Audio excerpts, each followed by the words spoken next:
Okay, I did not realize that they released the entire event while I was just not doing it. Okay, so they released the entire event. You'll see the video tomorrow on that, but I did want to at least do this because I have never actually done this. I don't know, but we do have the new free choice character. Who should you pick? Just the short answer is Xingqiu, right? Obviously everybody can pick Xingqiu, but let's say you have Xingqiu C6. Do you really want to pick him? Maybe not. You know, it is a free pull if you do pick one of your C6 4-stars. It's a free single pull, so, you know, keep that in mind. Is that a lot? Make sure to subscribe if you do enjoy this kind of content. So, let's go with, you know, the least you should pick from first, right? Ningguang, Changhyun, and Xinyan, I think, are all on the same playing field here. I think if you pick one of them, it's just sort of a, like, you know, I don't have this character C6. I don't think you should probably pick any of these characters. You know, Changhyun probably is the best out of the three, but I still don't think these characters are really, you know, people's favorite kind of characters. I don't see them played a lot. They're not that insane. They're, you know, you're probably better off choosing a 5-star DPS, right? But then we have Yanfei, and Yanfei does, you know, I've seen some numbers. She's going to be slightly above those three, but I don't think you should pick her either, as she is still a main DPS. And unless you like the character and you like playing her, she's a charge attack character. She is really good with more constellations. You know, I remember, you know, I was trying to use Yanfei when I was a new player, and I was like, man, I really wish I had like this constellation, right? This constellation makes her a lot better. It was like a shield constellation, I think, maybe. I don't know. But, you know, she needs some form of interruption, and I was like, oh, that gives her the interruption, maybe. I've never, you know, seriously used Yanfei beyond that, you know, one, you know, early account. Beidou, you know, she's here. Don't you dare. You have to be desperate for an electro character to use Beidou.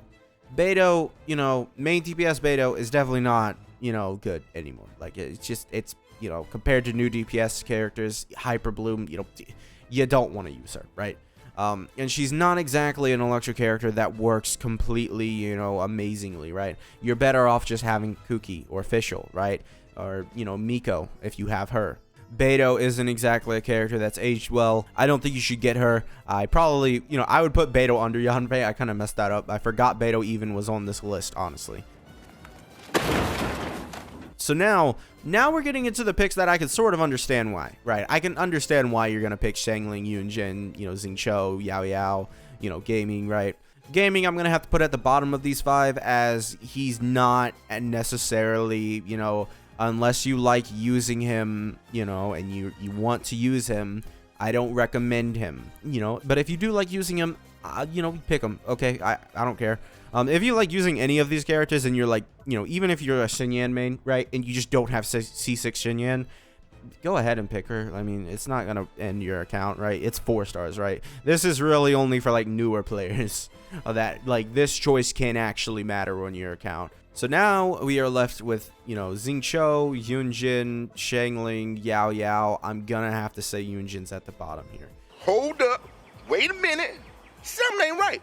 She just, her buff, it's just normal attacks, right? It's not really, you know, as good as you would think. Like, I thought, you know, when I got Yunjin, she would be great. She is pretty decent with constellations, you know, giving attack speed at C6. Very, very good. But if this is like your first Yunjin, I can, honestly, I would never, I've not used her. I had so much hope for this character. I was like, wow, she's a, you know, normal attack support. This is going to be great for all my characters. Can't wait to see the new, like, future characters that she comes out for. And then we got nothing. Like, we actually kind of just got nothing. Like, she has not had, there has not been a normal attacking DPS character that wants this character. Look how they mess with my boy.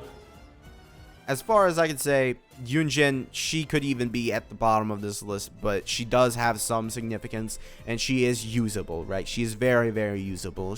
While she's not on the most optimal of teams, she is, like, still very usable for, like, your Mia teams and stuff, right? So, like, I think she does deserve to be placed higher, as, you know, if you get one of these characters, you could just never use them because they're all main DPS sort of type characters, right? Same with Gaming, right? So I think Yunjin definitely, you know, it's a never say never kind of situation. Like, there definitely could end up being a new main DPS that actually benefits more from her, attack, but we'll see. Like that's ever gonna happen. Now, for the third choice, I'm going to have to go with Yao Yao. Yao Yao is a Denjo character. She's a healer. She works good on a Nilou team, right? I think just in general, she's just sort of mid in terms of Denjo characters, but Denjo characters are all really good. So I think Yao Yao, she definitely can do a lot of stuff. But the classic Xiangling. So Xiangling is definitely the second option, honestly, because definitely is, really, really strong as an off-field DPS character. She's constantly, you can do like thousands of damage with her just as an off-field DPS, but that is also, specifically buffing her. So that's a catered towards, statistic there, but she is able to do really good damage. Applying Pyro off-field is also really good. Yeah, I think overall, Xiangling, she's really good, but the number one pick is just too good. Xingqiu, he's been out since the game started, and he's just still the number one pick on this list. Xingqiu, it's always just Xingqiu. If you don't have Xingqiu C6, I encourage you to pick him even above. Maybe if you don't have Xiangling at all, right? Then, get Xiangling. But then you also want the Pyro NATO constellation, but whatever. Xingqiu is just so good. he is actually just, like, so strong. And every single constellation you get on him is really, really good, right? Every single constellation. So, yeah, I can't really say that Xingqiu is lacking in basically anything. He's survived every single meta shift we've had from, the Inazuma, just what... I don't know what the Inazuma meta shift was, but he still survived. And then Dendro meta shift just made him even stronger, if you want to think about it that way. Yeah, so overall, I gotta just give it to Xingqiu. He is the number one pick absolutely here. That's gonna be it for this video. Make sure to subscribe, and I'll see you guys next time. Bye.